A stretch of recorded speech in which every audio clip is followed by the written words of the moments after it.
Hello friends, this is Ayushi and welcome to my channel. कैसे हो आप सभी लोग। फ्रेंड्स, आज हम आप लोगों के साथ 2018 का मॉडल पेपर डिस्कस करेंगे जो कि यूपी टेट में हुआ था। आपका 2018 का मॉडल पेपर है यूपी टेट 2018। ईवीएस का पूरा एक सेट है जो हम आप लोगों के साथ डिस्कस करने जा रहे हैं। और बाकी जो मैंने 2016 और 17 का मॉडल पेपर डिस्कस कर दिया है, अगर आप लोगों ने नहीं देखा है तो वो भी जाके देख सकते हैं। ये 2018 का मॉडल पेपर है, ईवीएस का पूरा एक सेट है। तो स्टार्ट करते हैं फ्रेंड्स। ये पहला क्वेश्चन रहा, विश्व पर्यावरण दिवस कब मनाया जाता है। जो आपका विश्व पर्यावरण दिवस है वो कब मनाया जाता है ये आपको बताना है। तो ये 5 जून को विश्व पर्यावरण दिवस मनाया जाता है। जो आपका विश्व पर्यावरण दिवस है ये स्टॉकहोम सम्मेलन जब हुआ था आपका, वहां से इसकी शुरुआत हुई थी और ये 1972 में इसकी शुरुआत हुई थी। जो आपका स्टॉकहोम सम्मेलन है, जो स्टॉकहोम समझौता हुआ था, ये आपका 1972 में हुआ था। ये आप लोग ध्यान रखिएगा, स्टॉकहोम सम्मेलन जो हुआ था ये आपका 1972 में हुआ था। ये आप लोग ध्यान रखिएगा। Next question, MS. स्वामीनाथन एक है, ये क्या है। एक इनका भी हाल ही में देहांत हो गया है।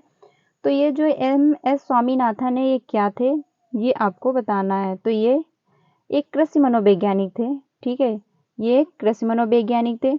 इन्हीं को हरित क्रांति के जनक भी कहा जाता है। ये क्वेश्चन आपसे पूछ लेता है कि हरित क्रांति के जनक कौन है, तो ये आपके एम.एस. स्वामीनाथन ही हैं। ठीक है, ये आप लोग ध्यान रखिएगा। और इन्हें 3 पदों से भी सम्मानित किया गया था, वो भी आप लोग ध्यान रखिएगा। इन्हें कौन से ऐसे कौन से इन्हें विभूषण दिए गए थे। तो इनका पहला जो मिला था, इनका पहला था पद्म श्री से भी ये सम्मानित किए गए थे। ये आपका पहला था। और इन्हें जो सेकंड था, इन्हें सेकंड जो मिला था वो था पद्म विभूषण। ठीक है, और जो थर्ड मिला था इनको, वो था इनको पद्म विभूषण।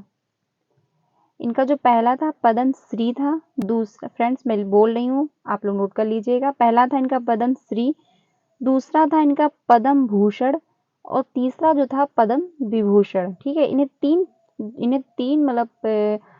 तीन विभूषणों से सम्मानित किया गया था। ये भी आप लोग ध्यान रखिएगा। और ये हरित क्रांति के जनक भी इन्हीं को कहा जाता है। ये हरित क्रांति के जनक भी माने जाते हैं। ठीक है, ये आप लोग ध्यान रखिएगा। और ये कृषि मनोवैज्ञानिक भी थे। ये आप लोग ध्यान रखिएगा। आगे बढ़ते हैं। Wild life institute of India कहाँ स्थित है। आपका जो है wild life institute of India कहाँ पे स्थित है, तो ये आपका देहरादून में स्थित है। ठीक है, ये आप लोग ध्यान रखिएगा। नेक्स्ट है, प्रकाश संश्लेषण के दौरान हरे पौधे निम्न में से किसे सोख लेते हैं। जब प्रकाश संश्लेषण होता है तो जो आपके हरे पौधे हैं वो किसे अवशोषित कर लेते हैं, ये बताना है आपको। तो इसका थर्ड ऑप्शन सही हो जाएगा, कार्बन डाइऑक्साइड। कार्बन डाइऑक्साइड को ये अवशोषित कर लेते हैं, मतलब ये सोख लेते हैं और ऑक्सीजन को बाहर निकालते हैं। आगे बढ़ते हैं। ये रहा नेक्स्ट क्वेश्चन, अपशिष्ट उत्पादों को खाने वाले जीवों को कहा जाता है। जो अपशिष्ट उत्पाद होते हैं उन्हें खाने वाले, जो खा लेते हैं जीव, उन्हें क्या कहते हैं, तो उन्हें कहा जाता है मृतक भक्षी। उन्हें क्या कहा जाता है, मृतक भक्षी। ये आप लोग ध्यान रखिएगा। नेक्स्ट है, तप्त भौम जल से किस प्रकार की ऊर्जा प्राप्त होती है। जो तप्त भौम जल है उससे किस प्रकार की ऊर्जा प्राप्त होती है, तो ये थर्ड ऑप्शन सही हो जाएगा, भूतापी ऊर्जा। ये आपका थर्ड ऑप्शन सही हो जाएगा। आगे बढ़ते हैं। ये रहा, 16 घास स्थल कहाँ पर पाए जाते हैं। जो 16 घास स्थल है वो कहाँ पे पाए जाते हैं, तो ये आपका पश्चिम घाट, जो पश्चिमी घाट है वहां पर 16 घास स्थल पाए जाते हैं। नेक्स्ट है, भारत में पेलिकन जो पक्षी हैं कहाँ प्रजनन करते हैं, ये आपको बताना है। तो इसका फोर्थ ऑप्शन सही हो जाएगा, ये सभी। ये नेलापंटू में भी करते हैं, कुंथनकुलम में भी करते हैं, कोक्कारे बेंगलुरु में भी ये प्रजनन करते हैं। ठीक है, आगे है, मीना माता रोग ऐसी मछली खाने से होता है जिसमें सबसे अधिक मात्रा में क्या पाया जाता है, ये आपको बताना है। जो मीना माता रोग हो जाता है, मतलब ऐसी मछली खाने से होता है, तो उसमें सबसे ज़्यादा सबसे अधिक मात्रा में क्या होता है, तो वो आपका पारा हो जाता है। ठीक है, ये आप लोग ध्यान रखिएगा। नेक्स्ट आगे बढ़ते हैं। ये रहा, ओजोन परत का अधिकतम ह्रास निम्न में से किस पर होता है? जो आपका ओजोन परत है वो निम्नतम ह्रास किस पर होता है, ये आपको बताना है। तो इसका कौन सा ऑप्शन सही हो जाएगा? इसका सेकंड ऑप्शन सही हो जाएगा। दक्षिणी ध्रुव जो है वहां पर इसका प्रभाव मतलब ह्रास अधिक पड़ता है। ह्रास निम्न में से किस पर हुआ है, सॉरी, ये आपको बताना है। तो ये दक्षिणी ध्रुव हो जाएगा। और जो ये दक्षिणी ध्रुव है आपका अंटार्कटिका की तरफ ही, मतलब अंटार्कटिका में ही है। जो दक्षिणी ध्रुव है आपका मतलब वो अंटार्कटिका जो है आपका दक्षिणी ध्रुव में है। और जो ये पराबैंगनी किरणें हैं, जो ओजोन परत है, वो आपकी अल्ट्रावायलेट जो किरणें होती हैं, जिनको पराबैंगनी किरणें बोलते हैं, वो पृथ्वी पर आने से रोकती हैं। ठीक है, जो ओजोन परत होती है। नेक्स्ट क्वेश्चन है, इनमें से कौन भारत का प्रथम मुख्य न्यायाधीश था? इनमें से कौन ऐसे व्यक्ति हैं जो भारत के प्रथम मुख्य न्यायाधीश थे? तो ये इनका थर्ड ऑप्शन सही हो जाएगा। हीरालाल जे कानिया जो थे ये प्रथम न्यायाधीश थे। ठीक है, आगे बढ़ते हैं। रेड डेटा बुक किससे से संबंधित? जो आपकी रेड डेटा बुक है वो किससे संबंधित है? तो ये आपका थर्ड ऑप्शन सही हो जाएगा। विलुप्त की करीब जो जीव हैं, जो मतलब विलुप्त होने की कगार पे हैं, उनके बारे में ये इस बुक में नोट रहता है। तो जो आपकी रेड डेटा बुक है, जो ये है आपकी रेड डेटा बुक जो है, ये बुक मतलब जो है ये इसका जो मुख्यालय है ये स्विट्जरलैंड में स्थित है। विश्व पर्यावरण संरक्षण जो है, ठीक है, और जो ये रेड डेटा बुक जो है ये किसके द्वारा जारी किया जाता है? तो ये जो है विश्व पर्यावरण संरक्षण आपका IUCN, ठीक है, ये आप लोग ध्यान रखिएगा। विश्व पर्यावरण संरक्षण IUCN के द्वारा जारी किया जाता है। और जो संकटग्रस्त जीव होते हैं उनको इस बुक में गुलाबी पृष्ठों पर लिखा जाता है। कौन से पृष्ठों पे लिखा जाता है? गुलाबी पृष्ठों पे लिखा जाता है। ये आप लोग ध्यान रखिएगा, गुलाबी पृष्ठों पर लिखा जाता है। ठीक है, ये आप लोग ध्यान रखिएगा। नेक्स्ट है, इनमें से कौन वर्तमान राष्ट्रीय महिला आयोग की अध्यक्ष हैं? ऐसी मतलब इनमें कौन सी महिला है जो ये अध्यक्ष हैं? तो ये आपका सेकंड ऑप्शन सही हो जाएगा। जो रेखा शर्मा है ये राष्ट्रीय महिला आयोग की अध्यक्ष हैं। आगे बढ़ते हैं। लोकसभा और राज्यसभा की संयुक्त बैठक किसके द्वारा आहूत की जाती है? जो लोकसभा और राज्यसभा की संयुक्त बैठक है वो किसके द्वारा आहूत की जाती है? तो ये फर्स्ट ऑप्शन सही हो जाएगा, आपके राष्ट्रपति के द्वारा ही की जाती है। नेक्स्ट क्वेश्चन है फ्रेंड्स, संविधान के किस भाग में संविधान के किस भाग में पंचायती राज व्यवस्था संबंधी प्रावधान दिए गए हैं? तो ये आपका 9 हो जाएगा, इसमें दिए गए। और जो ये है आपका 73वें संविधान संशोधन के द्वारा इसको मान्यता प्रदान की गई थी। 73वें संविधान संशोधन के द्वारा इसको मान्यता प्रदान की गई थी, ये आप लोग ध्यान रखिएगा। नेक्स्ट, 74वें संविधान संशोधन का संबंध है, जो आपका 74वां संविधान संशोधन हुआ था 74वां, वो किससे संबंधित है? तो वो आपका इसका सेकंड ऑप्शन सही हो जाएगा, शहरी स्थानीय स्वशासन से। इसका सेकंड ऑप्शन सही हो जाएगा। नेक्स्ट क्वेश्चन पे बढ़ते हैं। किस गैस के वर्षा के पानी में घुलने से वर्षा का पानी जो है वो अम्लीय हो जाता है? ऐसी कौन सी गैस है जो पानी में घुलने से जो वर्षा का पानी होता है वो अम्लीय हो जाता है? वो आपको बताना है। तो इसका फोर्थ ऑप्शन सही हो जाएगा। जो आपका सल्फर डाइऑक्साइड है, इसके घुलने से वर्षा का जो पानी है वो अम्लीय हो जाता है। जब पानी में SO मिलता है, SO2 मिलता है, तो ये सल्फ्यूरिक अम्ल बनाता है। सल्फ्यूरिक अम्ल बनाता है जिसका है S2SO4, ये बनाता है आपका सल्फ्यूरिक अम्ल जब पानी में सल्फर डाइऑक्साइड घुलता है। नेक्स्ट आगे बढ़ते हैं। भारतीय संविधान में विधि का शासन विचार कहाँ से लिया गया? जो भारतीय संविधान है आपका, विधि का शासन का विचार कहाँ से लिया गया? तो इसका कौन सा ऑप्शन सही हो जाएगा? इसका सेकंड ऑप्शन सही हो जाएगा, इंग्लैंड से लिया गया है।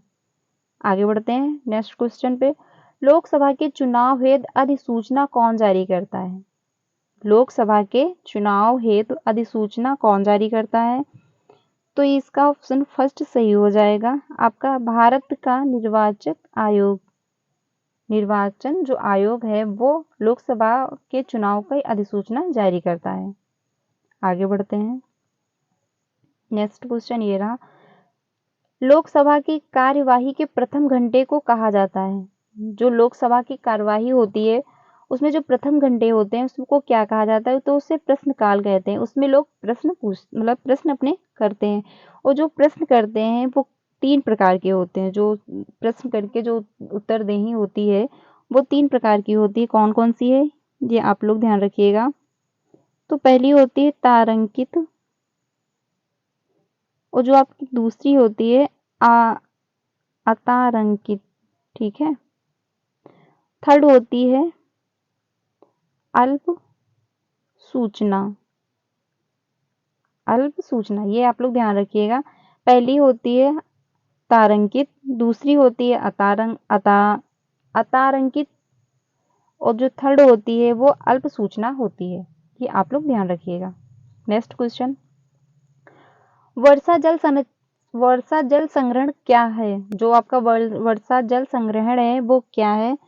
तो वो आपका सेकंड ऑप्शन सही हो जाएगा, वर्षा जल का जमाव और भंडारण, ठीक है। इसका सेकंड ऑप्शन सही हो जाएगा। नेक्स्ट, भारतीय गेंडा कहाँ संरक्षित है? जो आपका भारतीय गेंडा है वो कहाँ पे संरक्षित है? तो ये आपका काजीरंगा नेशनल पार्क में संरक्षित है। इसका सेकंड ऑप्शन सही हो जाएगा, ठीक है। और जो आपका काजीरंगा नेशनल पार्क है ये किसके लिए फेमस है? तो ये भी कभी कभी पूछ लेता है। तो आपका हो जाएगा एक सींग वाला जो गेंडा है इसके लिए फेमस है। ये भी आप लोग ध्यान रखिएगा। आगे बढ़ते हैं। थोड़ा सा फ्रेंड ब्लर हो गया है पर थोड़ा एडजस्ट कर लीजिएगा। निम्न में से कौन सा क्रम पारिस्थितिकीय तंत्र में ऊर्जा प्रवाह के संबंध में सही है? निम्न में से कौन सा क्रम पारिस्थितिकी तंत्र में ऊर्जा प्रवाह के संबंध से सही है? तो इसका ऑप्शन आपका थर्ड हो जाएगा, उत्पादक, उपभोक्ता और अपघटक। पहले आप जो कुछ उत्पादक होता है, फिर उसका उपभोक्ता उसको खाने वाले, फिर उसको भी खाने वाले, उपभोक्ता और उत्पादक, उपभोक्ता और अपघटक, ठीक है। ये इस सीक्वेंस में रहते हैं। नेक्स्ट है, कौन सी ग्रीन हाउस गैस वातावरण में सबसे अधिक मात्रा में उपस्थित है? ऐसी कौन सी गैस है जो आपकी सबसे अधिक मात्रा में उपस्थित है? तो ये आपकी कार्बन डाइऑक्साइड गैस हो जाएगी। इसी के कारण जो पृथ्वी की निचली वायुमंडल की जो सतह है वो गर्म रहती है। कार्बन डाइऑक्साइड के कारण ही वो गर्म रहती है। ये भी आप लोग ध्यान रखिएगा। नेक्स्ट है, किस वर्ण की उपस्थिति के कारण पौधे हरे होते हैं? किस वर्ण की उपस्थिति के कारण पौधे हरे होते हैं? तो क्लोरोफिल के कारण होते हैं। ये आप लोग ध्यान रखिएगा। नेक्स्ट क्वेश्चन, मानवीय गतिविधियां जो पृथ्वी पर जलवायु परिवर्तन के लिए जिम्मेदार हैं, जो मानवीय गतिविधियां हैं, ठीक है, वो पृथ्वी पर जलवायु के परिवर्तन के लिए जिम्मेदार हैं। तो ये कौन सा ऑप्शन है? इसका फोर्थ ऑप्शन सही हो जाएगा, उपयुक्त सभी जितनी भी हैं, वनों को जलाना, कृषि क्रियाकलाप, एरोसोल कैन का उपयोग, ये सारी गतिविधियां हैं इसमें। नेक्स्ट आगे बढ़ते हैं। नेक्स्ट क्वेश्चन ये रहा, यूफॉर्बिएसी फैमिली की कौन सी फसल बायोडीजल उत्पन्न करने के लिए जानी जाती है? ऐसी कौन सी फसल है जो बायोडीजल उत्पन्न करने के लिए जानी जाती है? तो इसका फर्स्ट ऑप्शन सही हो जाएगा, जेट्रोफा जो है ये आपका सही ऑप्शन हो जाएगा। आगे बढ़ते हैं। ये रहा, जड़ी बूटियों की रानी, ठीक है, भारत की सबसे पवित्र जड़ी बूटी है, ऐसा कौन सा पेड़ है वो आपको बताना है। जड़ी बूटियों की रानी भी है, भारत का सबसे पवित्र जड़ी बूटी भी है। इस औषधि पौधों का हिंदू धर्म में महत्व है और इसका वनस्पति नाम ओसीमम सेक्ट्रम है। इसको सामान्यतः किस नाम से जाना जाता है? जो इसका नाम है ओसीमम सेक्ट्रम है और ये किस नाम से जाना जाता है? तो ये आपका तुलसी हो जाएगा। इसका फर्स्ट ऑप्शन सही हो जाएगा। आगे बढ़ते हैं। पीने के लिए सुरक्षित पानी को क्या कहते हैं? जो पीने योग्य पानी होता है उसको क्या कहते हैं, ये आपको बताना है। तो पीने योग्य पानी, जो आपका सुरक्षित पानी है वो पीने योग्य ही पानी है। फ्रेंड्स, ये लास्ट क्वेश्चन है। वर्ष 1984 की भोपाल गैस त्रसादी निम्न में से किस गैस की रिसाव के कारण हुई थी?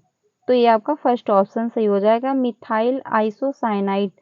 ये क्वेश्चन काफ़ी इंपॉर्टेंट है, ये आपके 2016 में भी पूछा गया था और आपका ये 2018 में भी पूछा गया। तो ये क्वेश्चन काफ़ी इंपॉर्टेंट है, आप लोग ये ध्यान रखिएगा, ठीक है।